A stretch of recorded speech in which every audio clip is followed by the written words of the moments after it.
Düşünürdülər ki, biz yoxlamanın gəlməyini eşidib gəlmişik işə. Dedim mən anamı atamın əlindən qurtarıram. Təsəvvür edin ki, mən film çəkəndə hamı narahat edir ki, görsən nə çəkir, niyə çəkir? Orada tətil olanda oradakı uşaqlar çox üzülürdülər. Çoxlu qar yağanda məktəb o qədər keyfiyyətsiz idi ki, üstümüzə uçurdu. Sonra nəsə təmir eləyirdilər. Mən praktikada olan dövrdə hər şey güllük gülistanlıq, hər cür şərait var. Kaş biz də öz qız uşaqlarımızı oxutdurardıq. Bir yol varsa deməli biz harasa gedib çıxacağıq. İnfrastruktur yolsuzluğu insan həyatında yolsuzluğa sala biləcək bir formaya gətirir, çıxarır.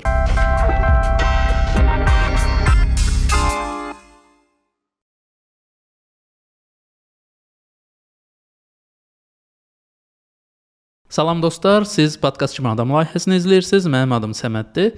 Bu gün mənim qonağım ibtidai sinif müəlliməsi Vüsalə Ağayevadır. Vüsalə, xoş gəlmisən.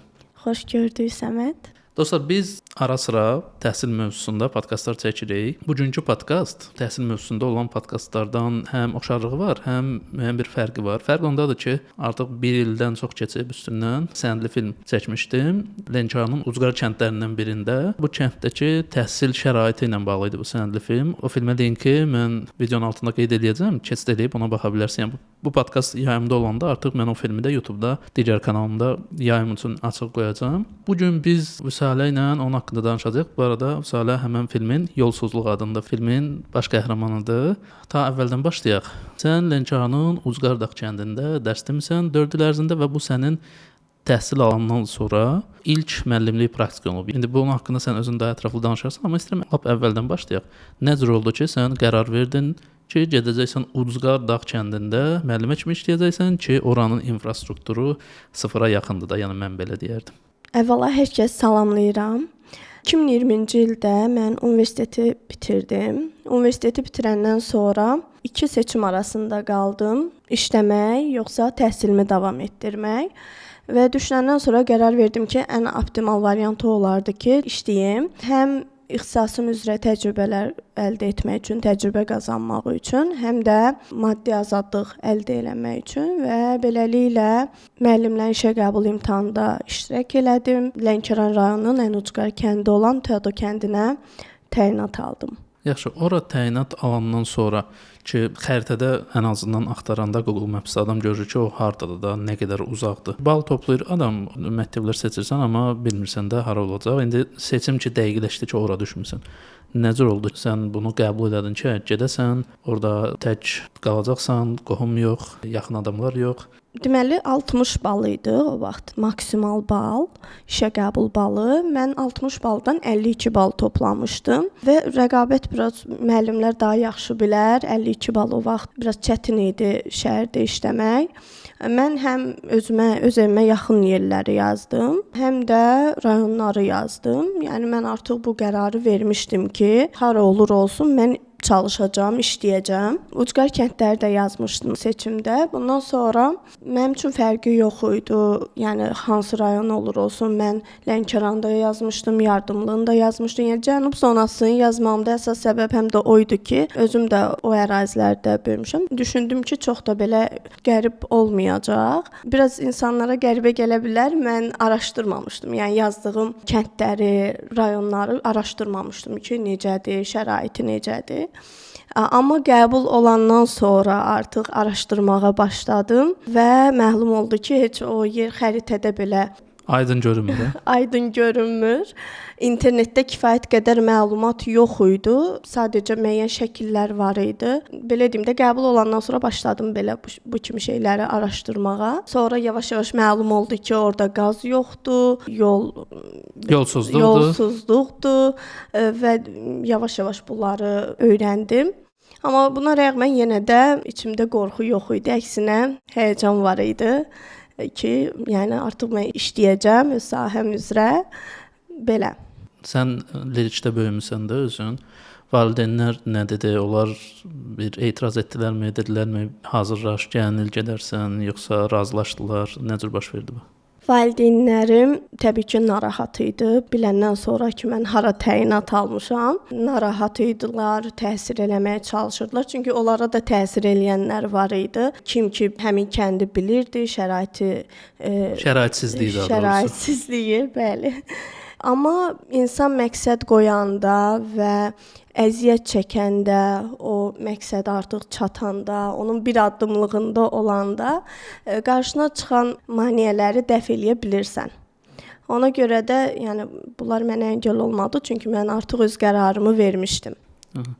Bax, sən universiteti bitirmisən, daha doğrusu universiteti yeni bitirmisən və artıq növbət imtahanı verdin, yay tətilində qəbul oldun və gəldin çıxdın Lənkəran şəhər Tuado kəndinə.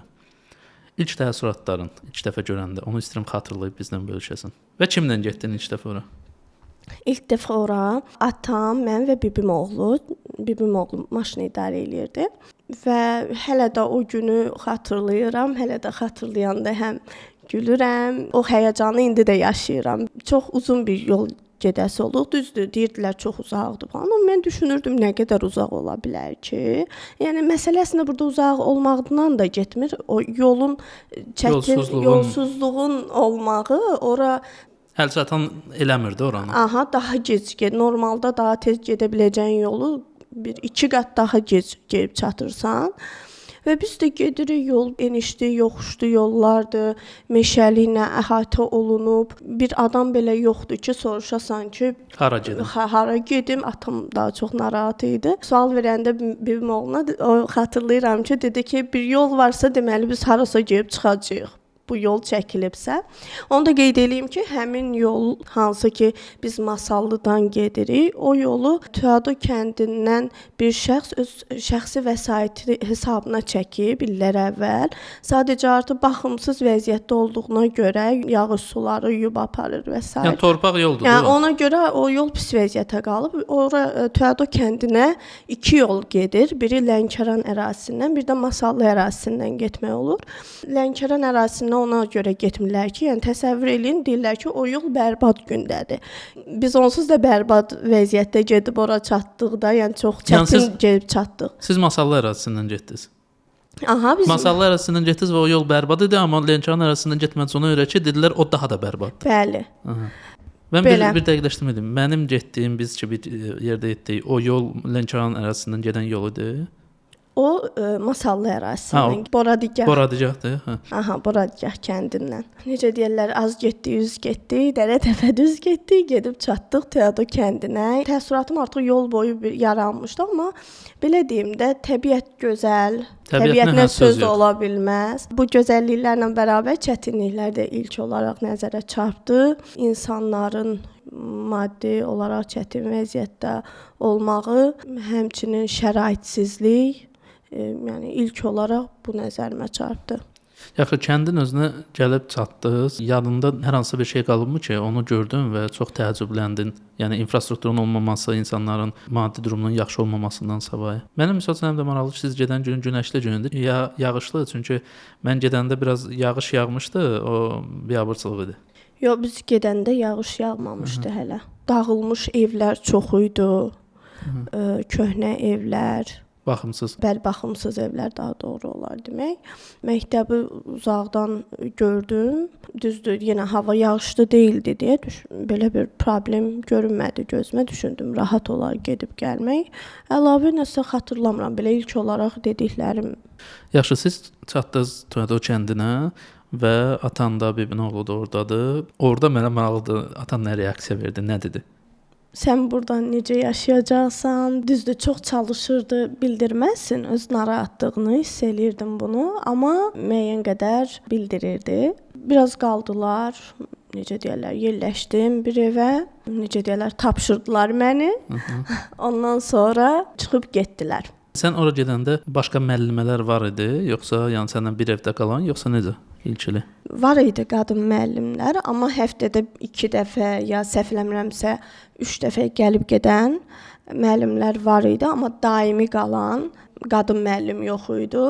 Ona görə də ilk il mən orada bir ev sahibəsi var idi, tək qalırdı. Mən də onunla qaldım. 1 il belə oldu. Növbəti il artıq yeni müəllimlər gəldi. Biləndə ki, orada müəllim var, yaşayır. Onlar da gəldilər. Növbəti il sayımız daha da artdı. Hər keçən il daha da sayımız artırdı. Hətta xatırlayıram, elə vaxt var idi ki, 5-6 müəllim biz birlikdə qalırdıq. Bu arada buradan salamlayıram onları, Fidan müəllimə, Xavər müəllimə, Çinari müəllimə və hamısını. Çünki həqiqətən biz orada birlikdə qaldıq, həm doğmalaşdıq, çox gözəl dostluqlar qazandım. Həm də məktəb üçün də təbii ki, biz birlikdə çalışırdıq, onun inkişafı üçün, rifahı üçün əlimizdən gələni eləyirdik. Bax, Ucqar Dağ kəndində müəllimə kimi işləməyin ən çətin tərəfləri hansılardır?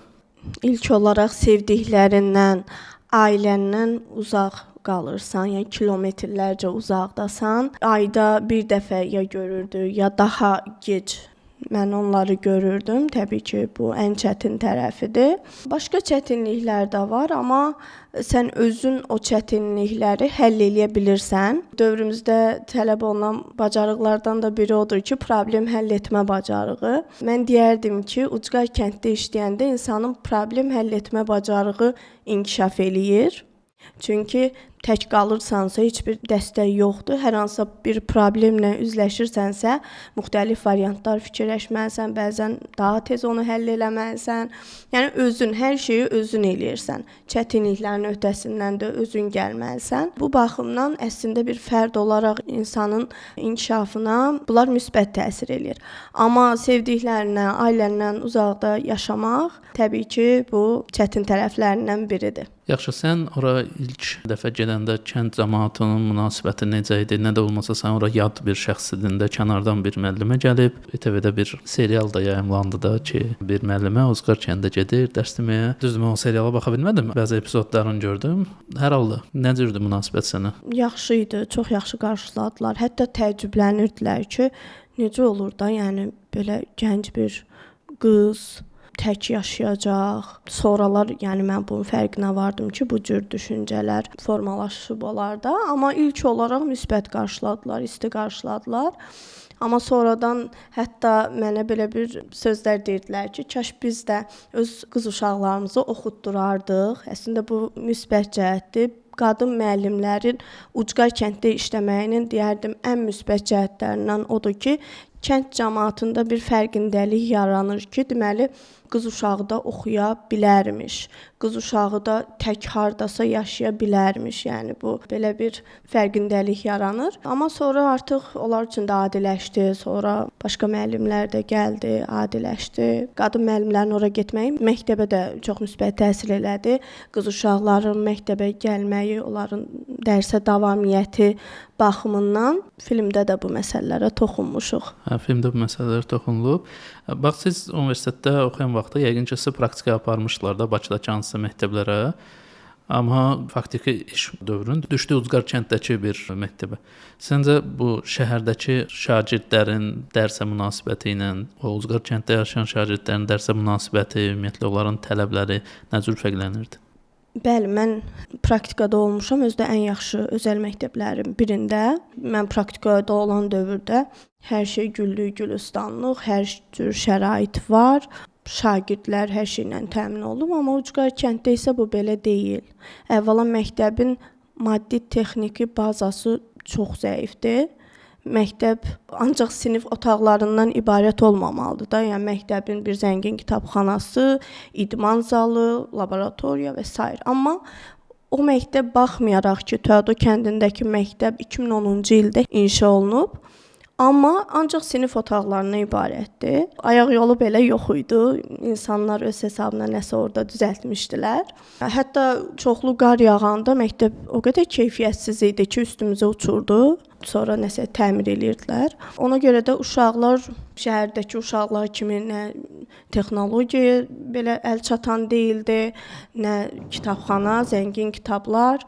Amma bütün bu fərqlərə, istər resurs çatışmazlığı, məktəbin maddi texniki bazasının zəifliyi, yəni bütün bunlara baxmayaraq əsas fərq də o idi ki, şagirdlər Ucqar kənddəki işlədiyim yerdə, mən ümumi deməyim, mən Teado kəndindən danışıram. Oradakı şagirdlərin dərsə bir həvəsi var idi, bir öyrənmə eşqi var idi.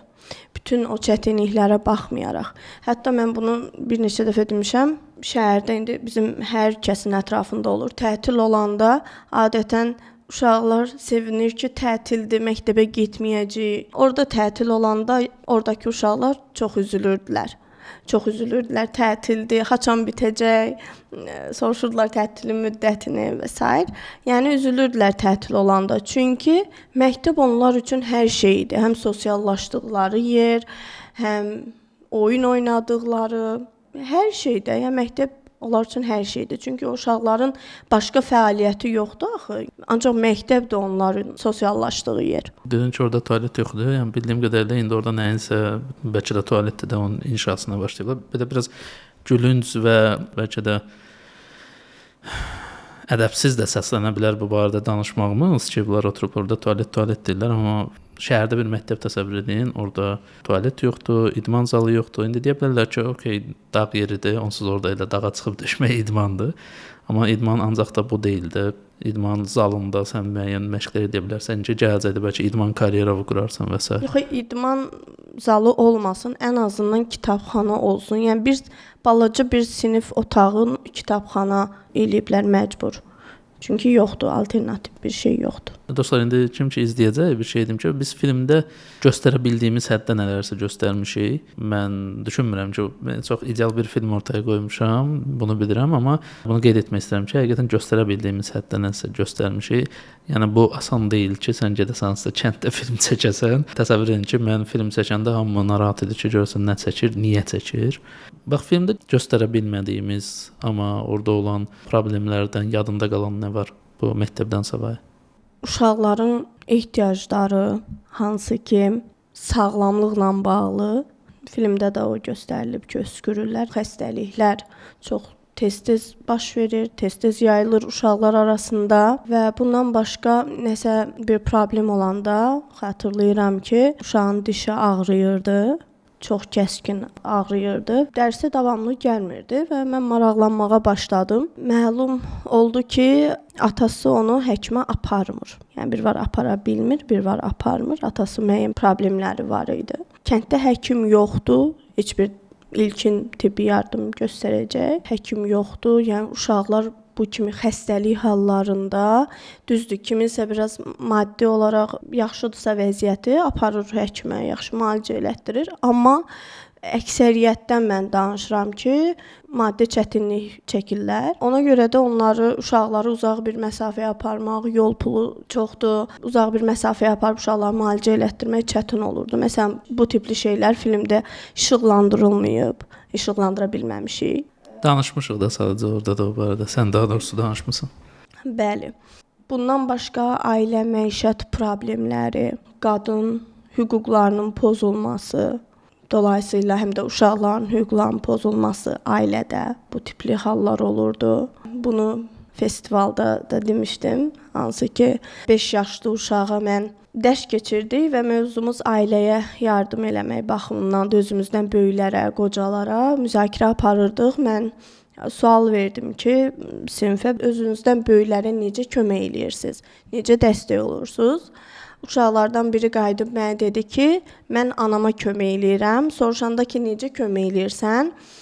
Dedim, mən anamı atamın əlindən qurtarıram. Çox pis olmuşdum onda və o an o uşağın üzündəki o aqressiya, qəzəb, o nifrət, yəni onu indi də yadımdan çıxmır və bəlkə də heç vaxt çıxmayacaq. Təbii ki, bu bir ailədə baş verən bir şey deyil, qadın hüquqlarının pozulması. Bir çox ailələrdə və bəlkə də bir çox kəndlərdə bu baş verir. Əvvəla qadınlar öz hüquqlarını bilmir. Təəssüflər olsun ki, bəzi qurumlar buna biganə yanaşırlar. Sən bir dəfə belə bir şey danışdın ki, dedin ora Lənkəran təhsil şöbəsinə aiddir də, yanılmıramsa. İndi ola bilsin Lənkəran Astara gedir, dəqiq bilmirəm. Sən dedin ki, bir dəfə ora yoxlamaya gəlmişdilər. Yağış yağan bir vaxt olub. O hekayəni istəyirəm danışasan, nə olmuşdu orada? Bir gün yoxlama gəldi və yağışlı bir gün idi. Əlbəttə ki, məktəb yolu da dizə qədər palçıq elə həmin dövrdə gəldilər. Görəndən sonra o şəraiti direktora bildirmişlər ki, sizin müəllimlərə burada heykəl qoyulmalıdır. Bu şəraitdə işləyənlərə və hətta inanmırdılar. Biz bir müzakirə apardıq, müəllimlə otanda oturdular, danışdılar və hələ də inanmırdılar ki, burada gənc kadrlar işləyir. Yəni düşünürdülər ki, biz yoxlamanın gəlməyini eşidib gəlmişik işə. Yəni o qədər onlara inanılmaz idi ki, bizim orada işləməyimiz, müəllimlərin yerində olmağı, düşünürdülər ki, yoxlama gəlib deyə biz ora gəlmişik, daimi orada qalmırıq. Danışdıqlarından belə məlum olurdu. Və biz onları inandırmağa çalışırdıq ki, yox da biz həmişə burada qalırıq. Orada çəkiş edən vaxtı indi mənim özümə aid müəyyən müşahidələrim var idi, görürdüm. Sən nə görürdün? Yəni insanların çəkilişə münasibəti ilə bağlı sən hansı geri dönüşlər alırdın və ya da digər müəllimələrdən? Kənd cəmaatı dəfələrlə müəyyən qurumlara şikayət ediblər, çəkiblər, paylaşıblar. Nə ilə bağlı?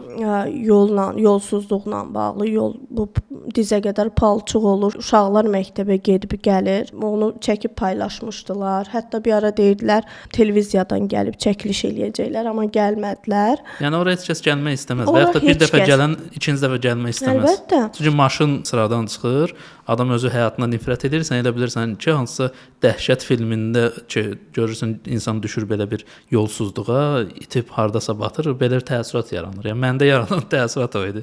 Və kənd cəmaatı bütün bu addımlar, bütün bu müraciətlər uğursuz olanda, kimsə yenidən nəsə eləməyə çalışanda əlbəttə onlar yaxşı qarşılayırdılar. Bizi çox yaxşı qarşıladılar. Təki işıqlandırın, dəstək olsunlar, kömək olsunlar bizə. Bu kimi fikirlər səslənirdi. İndi dostlar, biz danışırıq, bəzi şeylər sizə qaranlıq qala bilər. Siz əyani olaraq həmin o kəndi, əgər hələ artıq keçid eləməmisinizsə, videonun altındakı linkdən keçid edib tanış ola bilərsiniz. Yəni vizual olaraq görə bilərsiniz söhbət nədən gedir. Astaran Sım kəndi var və bu kəndi çox gözəl təbiəti, təbii ki mən getməmişəm, amma gördüklərimdən dolayı gedənlər çox olur. Təbiəti gözəl. Hər şey gözəl, amma belə deyim də, yəni bu kənd də, Teado kəndi də demək olar ki, çox oxşardı. Çünki İradə xanım gələndə söhbət İradə Qədirovadan gedir. Səyahət bloqeridir, bizim qonağımız da olub. Kanalda ondan müsahibəmizə baxa bilərsiniz. Bəli, İradə xanım gəlmişdi ora. O da bir müəllim həmkarım ona yazmışdı, gəldi və İradə xanım o vaxt dedi ki, yəni Sım kəndi də demək olar ki, eynidir də, yəni təbiəti.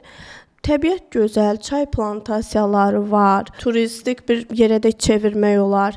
Niyə də olmasın? Ümumiyyətlə insan yaşayırsa, orada uşağı varsa, bir uşaq belə varsa, onun təmin olunmalıdır şəraitlə. Mən özüm də Ucqar kənddə böyümüşəm, amma yəni şərait bu səviyyədə olmayıb. Bizdə qaz da çəkilib, işıq da çəkilib. Təsəvvür eləyin ki, mənim böyüdüyüm Ucqar kənd, yəni bu kəndi müqayisə eləsək, şəhərdir, yəni daha inkişaf eləmiş bir yerdir. Digər bir məsələ isə illərlə oradan universitetə qəbul olan şagirdlər olmayıb. İllərləndir ki, yoxdur. Mən də Mehmana təşəkkür etmək istəyirəm. Söhbət Mehman Cavadovdan gedir. Hərbi xidmətdədir hal-hazırda. Hərbi xidmətdədir. Mehman mənə səs yazmaqda kömək edirdi və ümumiyyətlə də kənddə çəkiş eləməyə kömək edirdi. Mənim Mehman 2 gün ərzində oldu professionalni zvukovik. Səs işinə indi Mehman baxır. Mehman, sən filmin titrlərində yazacağım səs operatoru.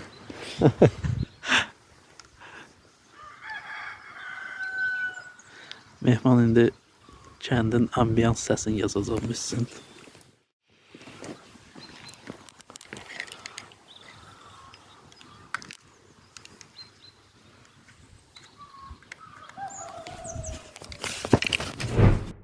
Filmin koprodüseri olaraq çıxış edən Kəmal Ağazadəyə də təşəkkür etmək istəyirəm. Kəmal Ağazadə ilə də bizim podkastımız var bu kanalda. O videonun adı Mələklərin Qanadları Olmurdu. O da çox maraqlı bir podkastda. Kəmal Ağazadə sığınacaq rəhbəridir.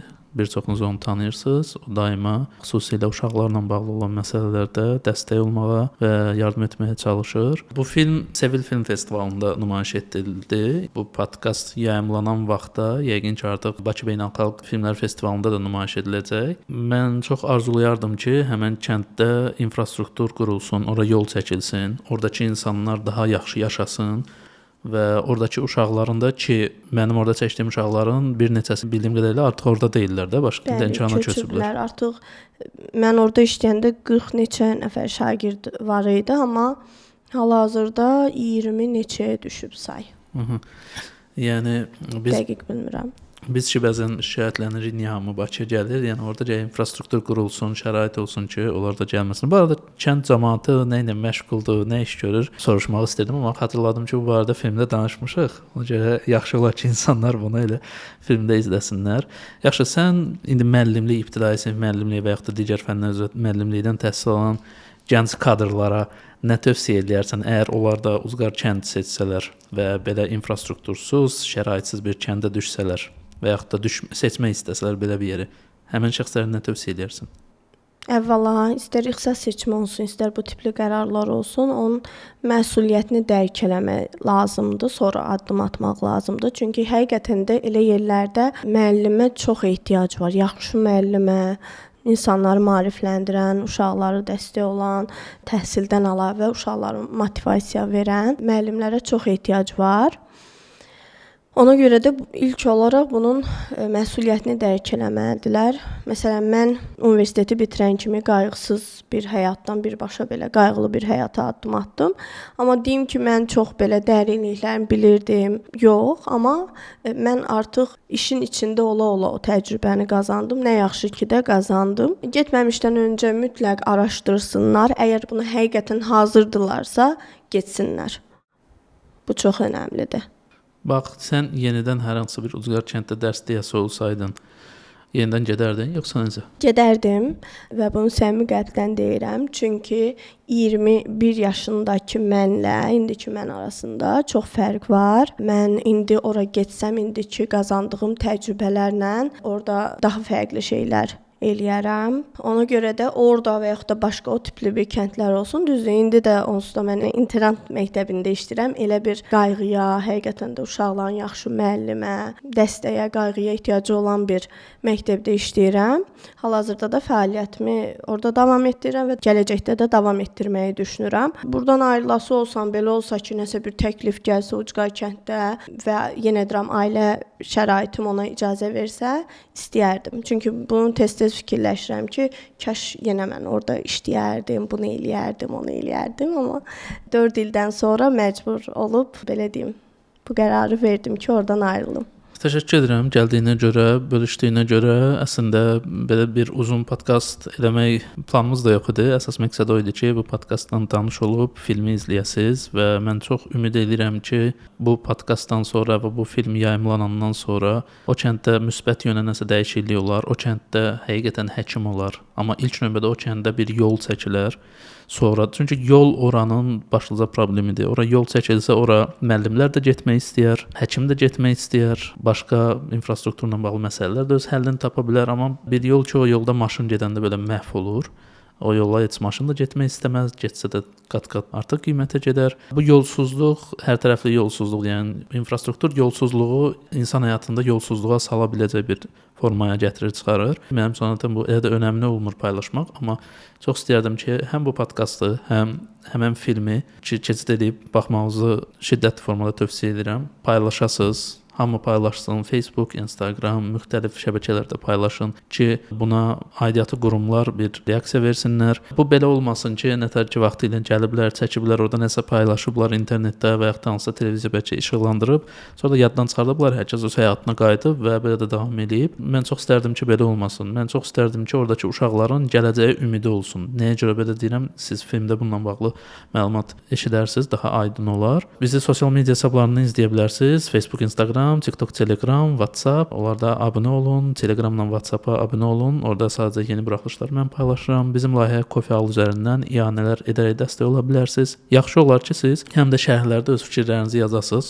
Podkastla bağlı, bu buraxılışla bağlı, ümumiyyətlə təhsillə və Ucqar kəndlərdə təhsillə bağlı. Bu həm də videonun daha çox baxılmasına səbəb olar. Kanala abunə deyilsinizsə, ilk dəfə qarşınıza çıxıbsa, kanala abunə olmağı və bildiriş düymələrini də aktiv etməyi tövsiyə edərdim. Hazırda sən işlədiyin internat məktəbi ilə bağlı sual verməyəcəm. Qismət olsa, nə vaxtsa bir zamanı gələndə onun haqqında da danışarıq. Amma sonda sənin əlavə etmək istədiyin nəsə varsa, buyur.